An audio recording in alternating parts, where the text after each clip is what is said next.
receiving this formula sheet on tomorrow's test? You're welcome. Now, not all these formulas are from second semester. Not all these formulas are you going to use. As a matter of fact, not all of these formulas are actual formulas. Not a formula. All right, okay. Anyway, let's just go through these. This is from semester 1, y equals mx plus b. That's when we graphed lines. This is also a standard form equation when we graphed lines using x and y intercepts. So this is not from semester 2. This is not from semester 2.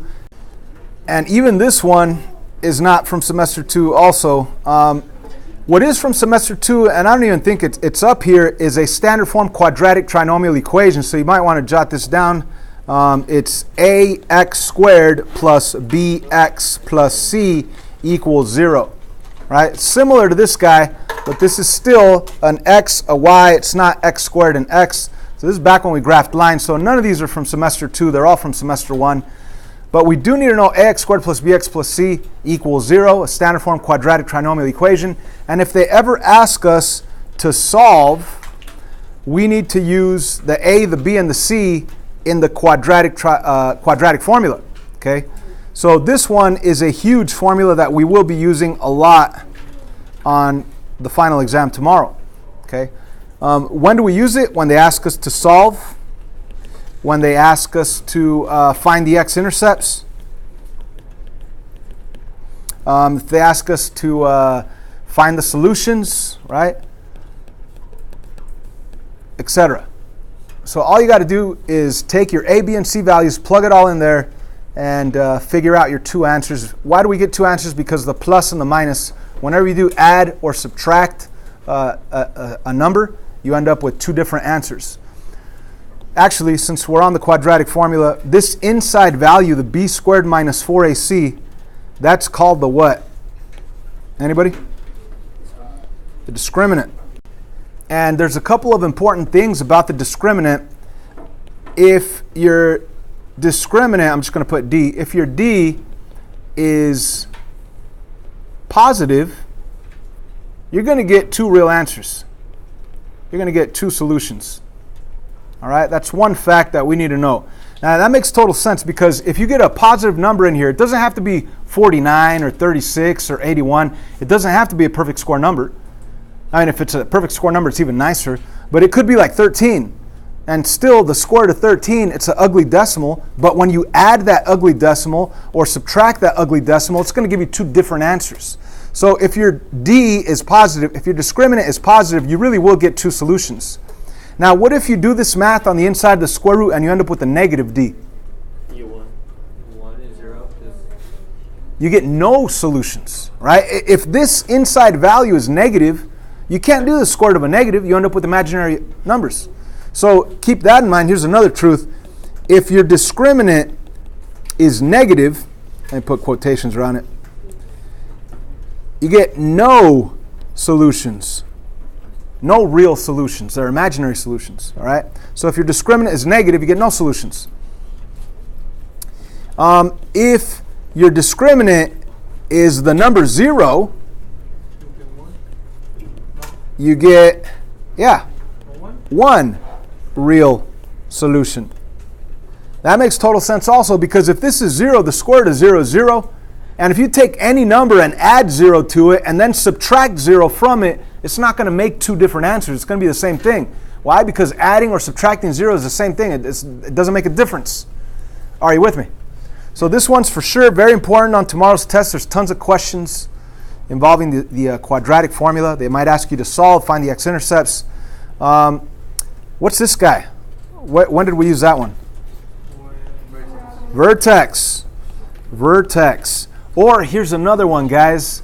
Because if I do find the vertex, which I know is an x and y value, and this clearly gives us our x value. And how do I find my y value if they want the vertex? You plug it back in and you solve for y. But here's another very important one that will be on the test. They're going to ask you for the axis of symmetry equation.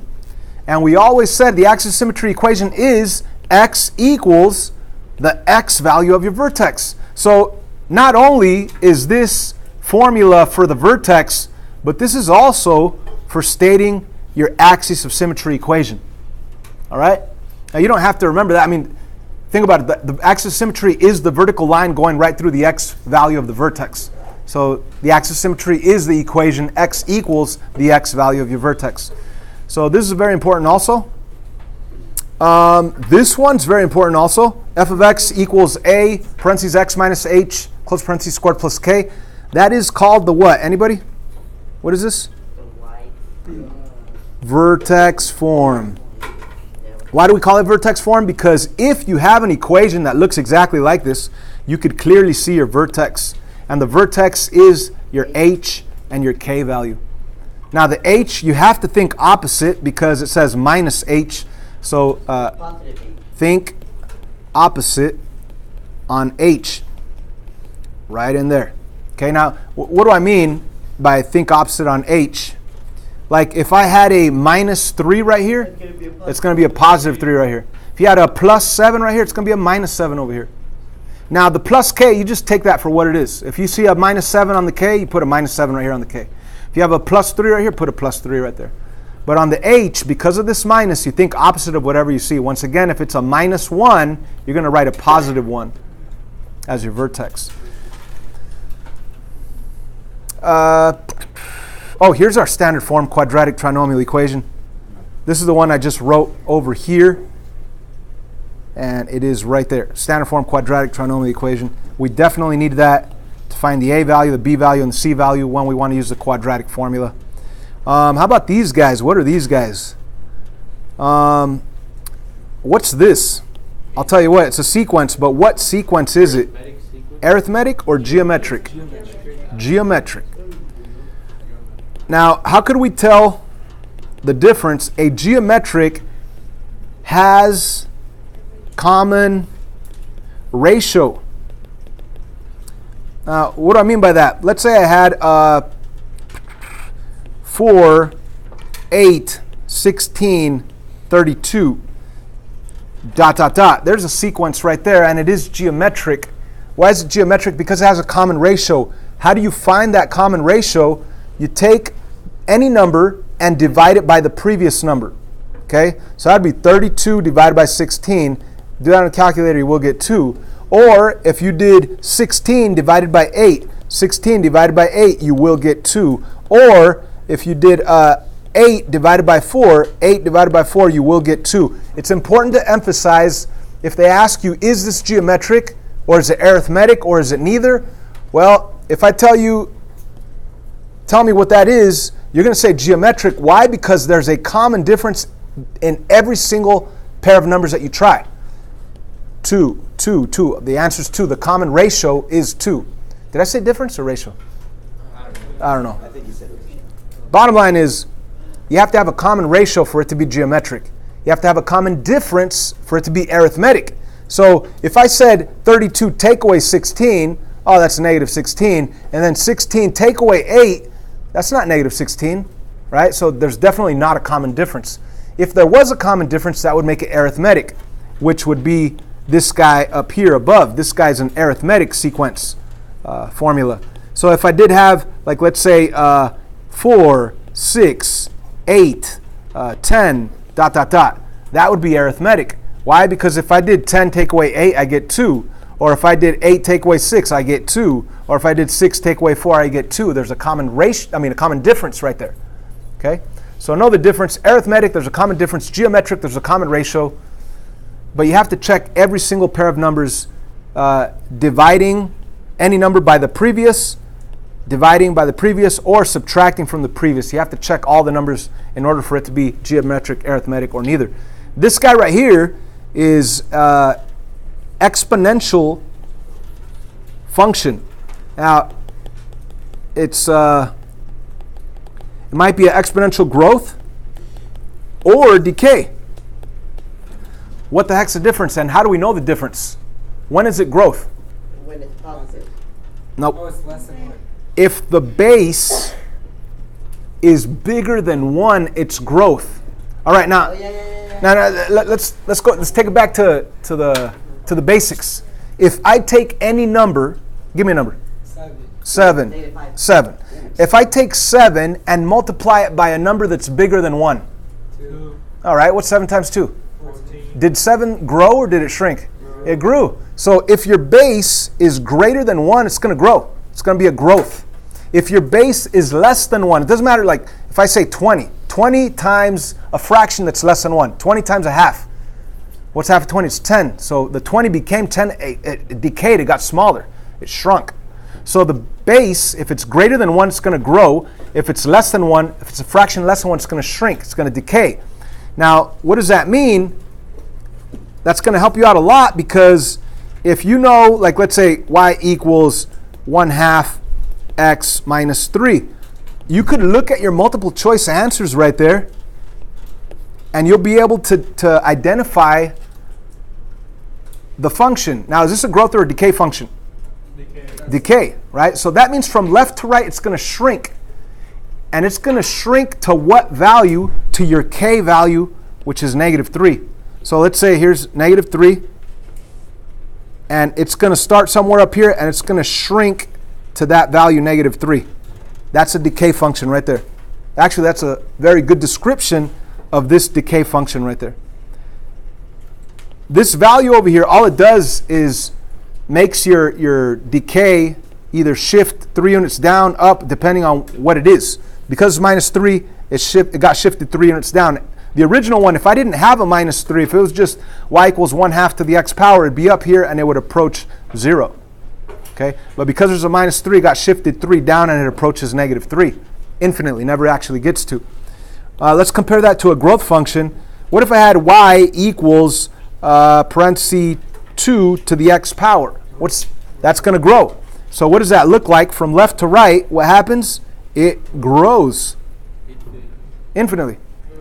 Okay? Now, what if I had a +1 out here as a k value? What would happen? That would shift it all 1 unit up. So it'd be up here, and then it would grow up that way. But instead of at 0, it's up here at 1. Instead of at 0, it's up here at 1. So this growth and decay business is really awesome, especially because you get the 4 multiple choice graphs. And just by knowing that if the base is less than 1, it's going to go from left to right, it's going to decay. Or if it's greater than 1, from left to right, it's going to grow. If you know that, you'll be able to eliminate maybe 2, maybe even 3 out of the 4, giving you your final answer on your multiple choice test. There's one more thing I want to cover on this formula sheet. The square root of anything could really be rewritten as the power of 1/2. Ladies and gentlemen, do we understand that? Yes. The cube root could be the power of 1/3, and so on and so on. The fourth root could be the power of 1/4. Now that's very important because we will have some radicals that we need to simplify on this final exam. There's a couple of questions on there, so it's very significant. Like let's say I had 3 square root of 20 x to the 6th y to the 9th. All right? That's a good example. Now, we first need to know that when you do the square root, you could split that square root to each of the terms. So the 3 on the outside is really 3. It's going to stay on the outside. Let me split the square root on each of these terms. And now, here's where it gets interesting. With the Casio, you could simply type in square root of 20, and it'll give you the answer 2 square root of 5. Now, if you don't happen to have a Casio, you're going to have to rely on your knowledge on, if you don't have a perfect square number, you want to rewrite it with multiplication to get a perfect square number. So you'd rewrite that as 4 times 5, and then you would split the root. That way you'd end up with 2 square root of 5.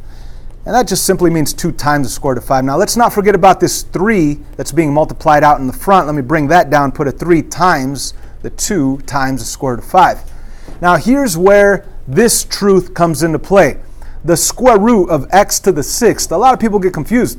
But really, what that means is you could rewrite it as the power of 1/2 instead of the square root, and you'd have an x to the 6th in there, and then a power to a power you multiply. So 6 times half is simply half of 6. What's half of 6? 3. And there's no more square root. So what I want to get at here is we love having the powers, the exponents being even. Why is that? Because you're able to divide it by 2 and you get a quick answer. So what's the square root of x to the 6th? x to the third. Not 3, x to the third.